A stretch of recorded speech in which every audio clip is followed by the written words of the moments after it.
The first time they called me useless, I still had dirt under my nails from helping them. That was the part that stayed with me. Not the word itself, not even the way it was said, but the fact that I had spent the entire morning tending to Mrs. Keller's fever, grinding herds, boiling water, doing everything I could. And by afternoon, I was nothing. People don't need remedies, Mr. Halverson said, standing in the doorway of what used to be my workspace. They need work that feeds them. My name is Miriam Vale, and I was 29 years old when the village decided I had no place in it anymore. It didn't happen all at once. It never does. It happens in small dismissals, quiet refusals, fewer people coming to your door, more people walking past it. Until one day, the door isn't yours anymore. The small room I had used as my shop wasn't mine to begin with. It belonged to the council, and when they decided it was better used for storage. That was it. You can take your things, Halverson said. I looked around the room, at the shelves, the jars, the dried bundles hanging from the rafters. Every piece of knowledge I had gathered over years, reduced to something portable, something disposable. I packed slowly, not because I had much, but because each thing mattered. Each herb, each tool, each small piece of something I knew how to use. No one stopped me. No one argued. Because as far as they were concerned, I was already gone. By sunset, I had nothing but a pack and a direction. Away, not far, just far enough. The mountain sat just beyond the village. Not distant, not unreachable, but ignored. Too steep, too cold, too much effort for too little return. That made it perfect. I climbed as the light faded. The air grew thinner, colder, but also quieter.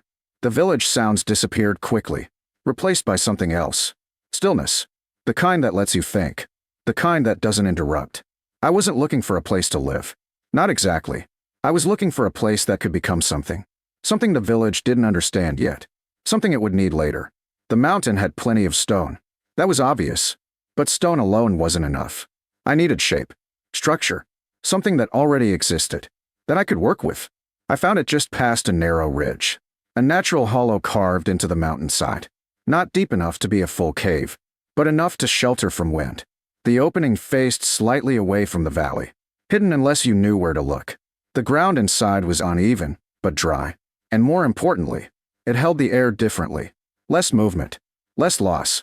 I stepped inside and stood there for a long time, listening, feeling. Because spaces like this tell you what they can become, if you pay attention. This one was promising.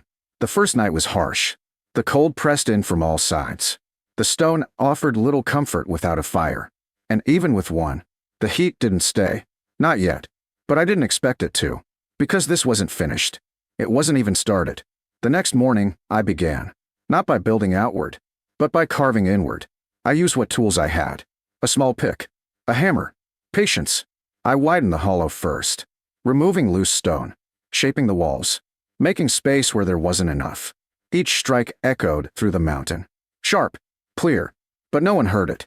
Because no one was looking. Days passed. Then weeks. The hollow became a room. Then more than a room. A structure. Defined. Controlled. I reinforced weak points with stacked stone. Leveled sections of the floor. Created small ledges along the walls. Places for shelves. For storage. For everything I had carried with me. But this wasn't just a shelter. That was never the goal. It was a shop. Even if no one believed it yet. The next step was heat. Not just for comfort, but for function. Herbs need warmth. Drying requires control. Preparation needs consistency. I built a small stone hearth along one wall. Carefully placed. Vented through a narrow channel, I carved upward. Guiding smoke away without drawing too much heat out. The difference was immediate. The air changed. Held. Stayed. Not perfectly, but enough. I began hanging herbs again. Drying them. Sorting them. Rebuilding what I had lost. Piece by piece. The mountain offered more than just stone. It offered growth. Not obvious. Not easy. But there. Small plants clung to cracks where soil had gathered. Hardy. Resilient. The kind that survive where nothing else does. I collected them. Studied them. Added them to what I already knew. The shop grew. Not in size, but in purpose. Shelves filled. Jars returned. Bundles hung from the ceiling once more. And slowly, it became real. Not to the village. They still didn't know. But to me. And that was enough. For a while. Until winter began to show itself. The first snow came early. Light at first. almost harmless. But it didn't melt. Not completely. And that was the sign. The mountain changed quickly after that. The wind grew stronger, colder, more aggressive. But inside the dugout, it was different. The walls blocked most of it. The heat held longer. The air stayed still. I wasn't comfortable. Not entirely. But I wasn't exposed either. And that mattered. The first person found me by accident. A hunter. He had gone higher than usual, tracking something that didn't matter anymore. Because by the time he reached my part of the mountain, the cold had already taken its toll. He stumbled near the entrance, barely able to stand. I saw him from inside, watched as he tried to steady himself against the rock, then failed. I stepped out, pulled him in, got him near the fire. He didn't speak for a long time, just sat there, breathing, slowly returning to something like normal. When he finally looked at me, there was confusion in his eyes. "What is this place?" he asked. "A shop," I said. He blinked, then looked around. At the shelves, the herds, the fire, the space that shouldn't have existed here. "Up here," he said. "Yes." He shook his head slightly. "Why?" I met his gaze. "Because this is where it works." He didn't understand. Not fully, but he didn't argue either. Because he was alive. And that was enough. He left the next day, stronger, warmer, and carrying something he didn't realize yet. A story, one that would travel faster than I ever could. By the time the second storm came, the village knew something was in the mountain. Not what, not exactly, but something. Something that had kept a man alive when he shouldn't have been. That was enough to spark curiosity, but not enough to bring them up. Not yet. Because the mountain was still something they avoided. Something they didn't trust. Something they believed was harsher than anything below. They were wrong. But they wouldn't understand that. Until the blizzard came. And when it did, everything would change. Because the place they had ignored, the place they had dismissed, would become the only place left that could hold them. And the woman they called useless would be the only one prepared for what was coming. The first warning didn't come from the sky. It came from the mountain. A low, distant groan that rolled through the stone beneath my feet late one evening. Just as I was sealing a jar of dried root. I paused, listened. The sound faded quickly, but the air didn't settle the way it usually did afterward. It stayed tense, like something waiting. I stepped outside. The sky above the valley was wrong. Not dark, not yet, but heavy, clouds stacked low and thick, pressing down like they had weight.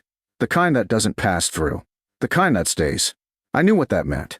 Not just snow, not just a storm, a blizzard. The kind that doesn't give you time to prepare. The kind that tests everything at once. I went back inside and started working.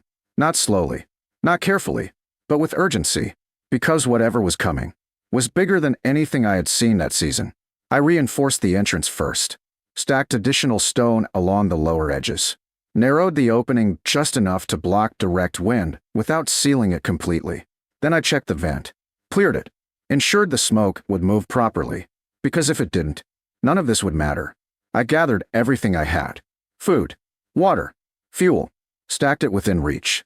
Organized. Controlled. Because once the storm started, movement would be limited. Time would matter. Every small decision would matter. By nightfall, the wind began. Not strong at first, but steady, persistent. The kind that builds. By morning, the world had disappeared. Snow fell thick and fast. The wind carried it sideways, slamming it against the mountain with a force that echoed through the stone. From inside the dugout, the sound was muted, distant, like the storm was happening somewhere else. But I knew better. I sat near the fire, watching the flame. Stable, unaffected. That was the first sign everything I had built was working. The second came hours later. The temperature dropped sharply, the kind of drop that usually forces heat to vanish, to leak through every surface. But not here. The walls held. The air stayed still. The fire didn't struggle. I fed it less than I expected, and it gave more than it should. That was when I understood something clearly. This place wasn't just shelter. It was protection. Real protection. The storm lasted 2 days. Then 3. Then 4. Longer than anything the village could handle. Longer than anything they were prepared for. On the 5th day, I heard it. Not the wind. Not the snow. Something else. Fate. Almost lost beneath everything. A voice. I stood. Listened. Waited. There it was again. Hello. Weak. Broken by the wind. But there. I moved toward the entrance. Carefully. Because opening it too quickly would let the storm in. I shifted the stone just enough to see a figure, barely visible through the snow, then another behind it. They weren't walking. They were pushing forward, fighting for every step. I stepped out just enough to be seen. Here, I called. They turned. Or at least, I think they did. It was hard to tell. The storm swallowed movement. But they moved toward me. Slowly, painfully.